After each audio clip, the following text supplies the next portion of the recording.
എബ്രായർക്ക് എഴുതിയ ലേഖനം പാർട്ട് 2. കർത്താവിൻ്റെ മഹത്തരമായ സാന്നിധ്യമാണ് നമ്മുടെ കൂടെ നിൽക്കുന്നത്. ക്രിസ്തുവിനെക്കുറിച്ച് ആര് പറയും? അവൻ്റെ വചനത്തിനകത്തെ സത്യങ്ങളെ വിളിച്ചു പറയാൻ എത്ര പേര് തയ്യാറാകും?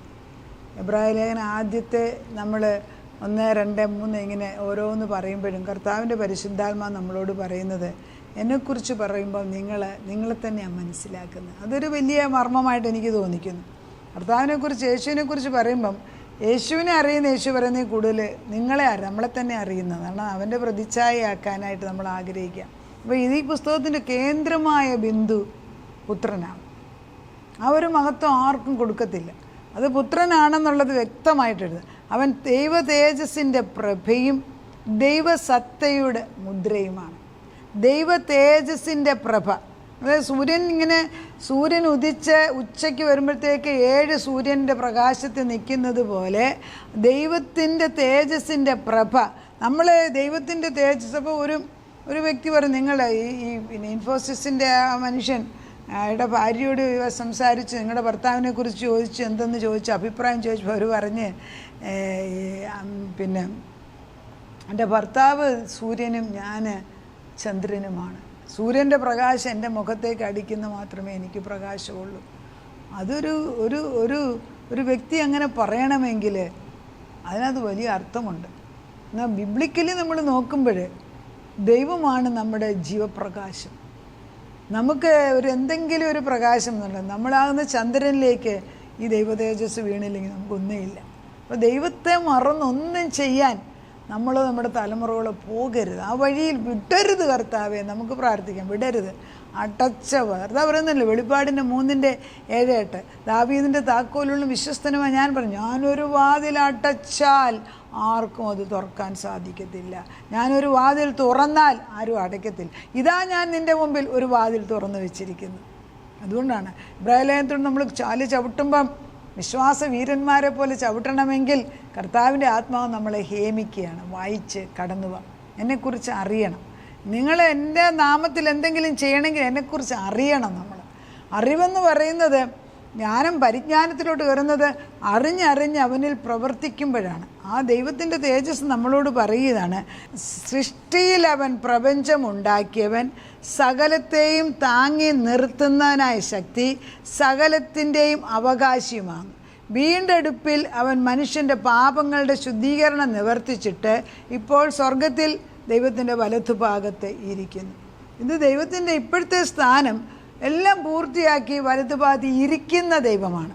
എന്നാൽ പഴയ നിയമത്തിൽ സൃഷ്ടിപ്പിനെക്കുറിച്ച് നോക്കുമ്പം എല്ലാം ഉണ്ടാക്കിയവൻ അവനാണ്, സകലത്തെയും താങ്ങി നിർത്തുന്നത് തൻ്റെ വചനം കൊണ്ടാണ്. അപ്പോൾ അങ്ങനെ തന്നെയാണ് പറയുന്നത്. അവൻ്റെ തേജസ്സിൻ്റെ പ്രഭയും തത്വത്തിൻ്റെ മുദ്രയും എന്ന് പറയുമ്പം ദൈവസത്തയുടെ മുദ്ര എന്നാണ് പറയുന്നത്. തത്വത്തിൻ്റെ മുദ്ര എന്ന് പറയുമ്പം ദൈവം എന്താണോ അതിൻ്റെ സത്ത ഒരു മുദ്രയായിട്ട് ഇട്ടിരിക്കുന്നത് ക്രിസ്തുവാണ്.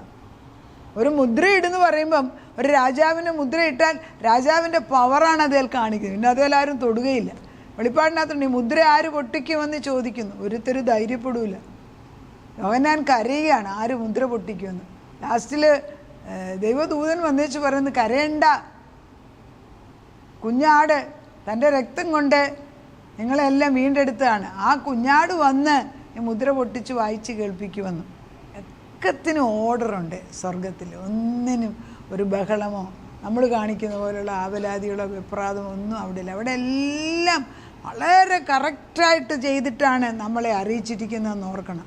കർത്താവ് നമ്മളോട് പറയുന്നത്, അവൻ തേജസ്സിൻ്റെ പ്രഭയാണ്, തത്വത്തിൻ്റെ മുദ്രയാണ്, സകലത്തെയും തൻ്റെ ശക്തിയുള്ള വചനത്താൽ, എന്താണ് അത്, സകലത്തെയും താങ്ങി നിർത്തുന്ന ശക്തി ക്രിസ്തുവാണ്. സകലത്തിൻ്റെയും അവകാശി ക്രിസ്തുവാണ്. വീണ്ടെടുപ്പിൽ അവൻ മനുഷ്യൻ്റെ പാപങ്ങൾക്ക് ശുദ്ധീകരണം വരുത്തിയവൻ ക്രിസ്തുവാണ്. വേറെ ആർക്കും ആ പദവിയില്ല. എന്താണ് നമ്മുടെ പാപങ്ങളെ കഴുകിക്കളയാൻ യേശുവിൻ്റെ രക്തം ആവശ്യമുണ്ടെന്ന് ചോദിച്ചാൽ, പാപപരിഹാരത്തിന് രക്തം ചൊരിഞ്ഞിട്ടല്ലാതെ വിമോചനമില്ല. ഒരു മനുഷ്യൻ്റെ ജീവൻ അവൻ്റെ രക്തത്തിലാണ്. അപ്പോൾ ഈ രക്തത്തിൽ, ലേവ്യ പുസ്തകത്തിൽ ഇതെല്ലാം വ്യക്തമായിട്ട് എഴുതിയിട്ടുണ്ട്. അപ്പോൾ ഈ മനുഷ്യൻ മൃഗങ്ങളെ യാഗം കഴിച്ചപ്പോൾ അതിൻ്റെ രക്തമെടുത്തിട്ടാണ് നമ്മുടെ പാപങ്ങളെ കഴുകാൻ വേണ്ടി മൂടിക്കളയുക. പഴയ നിയമത്തിൽ പാപം മൂടി മാറ്റുക, അത് പിന്നെ അവിടെ പിന്നെ ഒരു വർഷം മുമ്പ്. അതുകൊണ്ടാണ് പഴയ നിയമത്തിലുള്ള മഹാപുരോഹിതനും പുരോഹിതന്മാരും ഈ ശുശ്രൂഷയ്ക്ക് വന്നാൽ അവർക്ക് ഇരിക്കാനൊക്കത്തില്ല, അവർ മുഴുവൻ നേരം നിൽക്കുകയാണ്.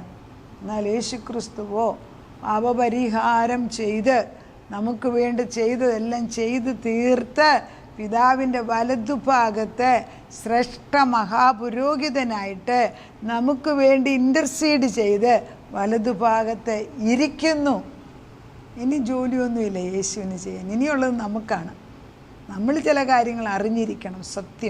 സത്യം അറിയുമ്പോൾ സത്യം നമ്മളെ സ്വതന്ത്രമാണ്. എന്നാൽ ദൂതന്മാരെക്കാട്ടിലും എത്രമാത്രം ഔന്നത്യമുണ്ട് എന്ന് ചോദിക്കുന്ന മുമ്പം ദൂതന്മാരെക്കാട്ടിലും വിലയേറിയവനാണ് യേശു എന്നുള്ളതാണ് ഇനിയുള്ള വാക്യങ്ങൾ എല്ലാം നമ്മളെ പഠിപ്പിക്കുന്നത്. ആ വാക്യങ്ങളൊന്ന് വായിച്ചു നോക്കുമ്പോൾ, ഒന്ന് ദൂതന്മാരെക്കാട്ടിലും ഉന്നതനാന്നുള്ളതിന് 1:4 തൊട്ട് ഏകദേശം 2:18 വരെയും ദൈവത്തിനെക്കുറിച്ച് ക്രിസ്തു ദൂതന്മാരെക്കാട്ടിൽ വിലയേറിയവനാണ്. 2-3 കാര്യങ്ങൾ വായിക്കാം. ആദ്യമേ ദൈവം പറയുന്നത് ഇങ്ങനെയാണ്: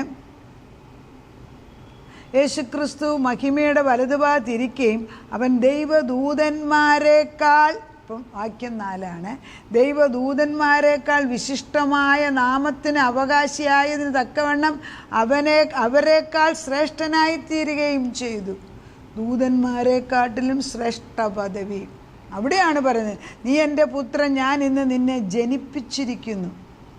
അത് ദൂതന്മാരോട് പറഞ്ഞിട്ടില്ല. ഇത് സങ്കീർത്തനം 2:7 എഴുതിയിട്ടുണ്ട്, നീ എൻ്റെ പുത്രൻ. അവരുടെ അടുത്ത് നമുക്ക് പുതിയ നിയമത്തിൽ വായിക്കും 3:17 ഇവൻ എൻ്റെ പ്രിയപുത്രൻ, ഇവനിൽ ഞാൻ പ്രസാദിച്ചിരിക്കുന്നു. പക്ഷെ ഇവിടെ അങ്ങനെയല്ല പറയും, ഇവൻ എൻ്റെ പുത്രൻ, ഞാൻ ഇവനെ ജനിപ്പിച്ചിരിക്കുന്നു. ജനിപ്പിച്ച വ്യക്തിക്കല്ലേ ഇത് പറയാനൊക്കത്തുള്ളൂ. ഇതിൽ കൂടുതൽ എന്താ പിതാവിൻ്റെ സാക്ഷ്യം നമ്മൾ കേൾക്കുമ്പോൾ എവിടെ ദൂതന്മാർ നിൽക്കുന്നത്? ദൂതന്മാർക്കൊന്നും ഇതിൻ്റെ സ്ഥാനത്ത് അടുക്ക വരാനൊക്കത്തില്ല.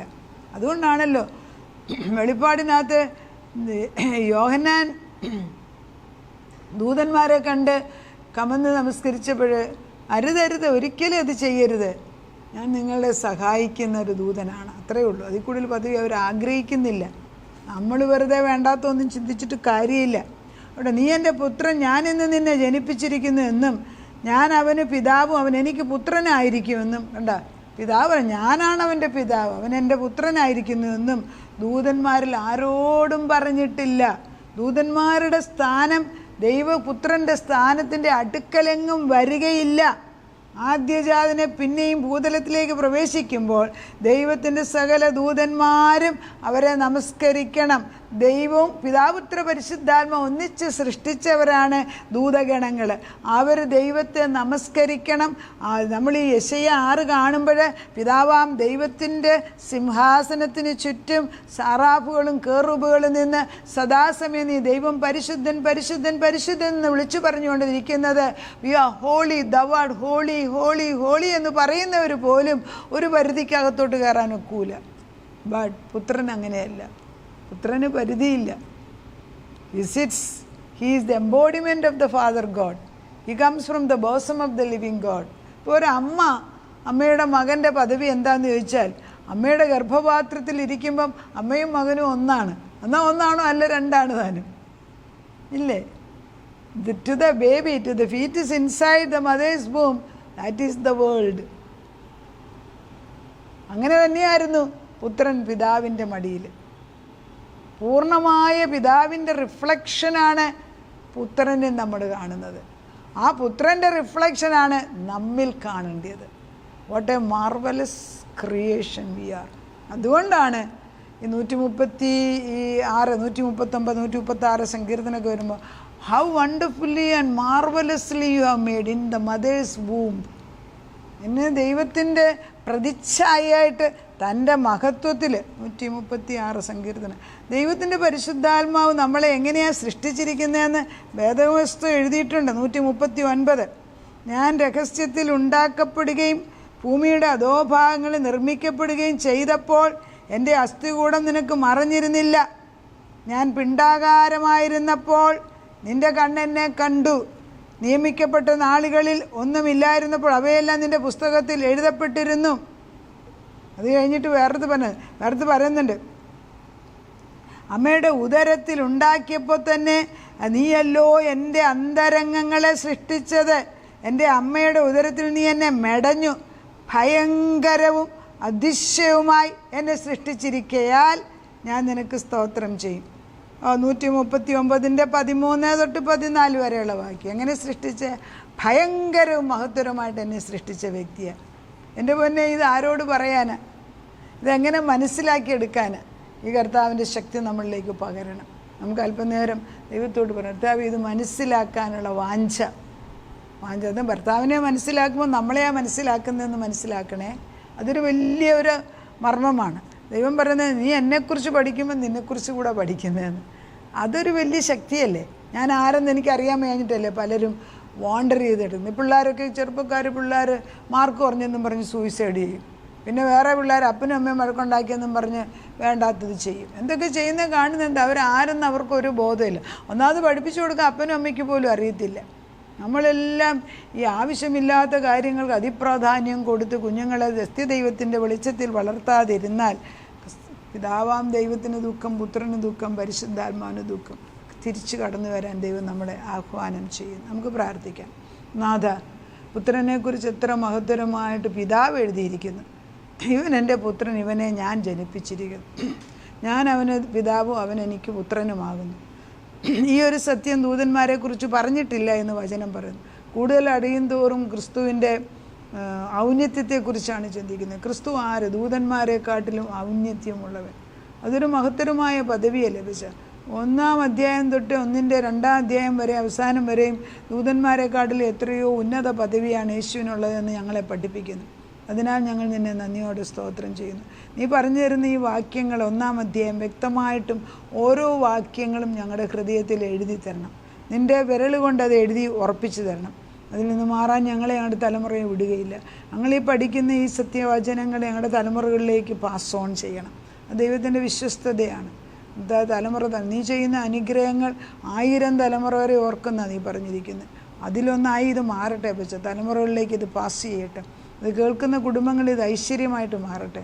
നാഥൻ തന്നെത്താനെ പുത്രനെ അയച്ചു തന്ന് ഞങ്ങൾക്ക് വേണ്ടി ഞങ്ങളുടെ കൂടെ വസിച്ച് ഞങ്ങളുടെ പാപങ്ങളെ ഏറ്റ് പിതാവിൻ്റെ വലതുഭാഗത്ത് പുത്രൻ ഇരിക്കുന്നത് ഞങ്ങൾക്ക് വേണ്ടി ഇൻ്റർസീഡ് ചെയ്യുക, ഞങ്ങൾക്ക് വേണ്ടി ഇടിവിൽ നിന്ന് പ്രാർത്ഥിച്ചുകൊണ്ടിരിക്കുന്ന അവിശ്വസ്തമായ ആ സ്നേഹത്തിന് മുമ്പിൽ ഞങ്ങൾ സാഷ്ടാംഗം വണങ്ങുന്നു.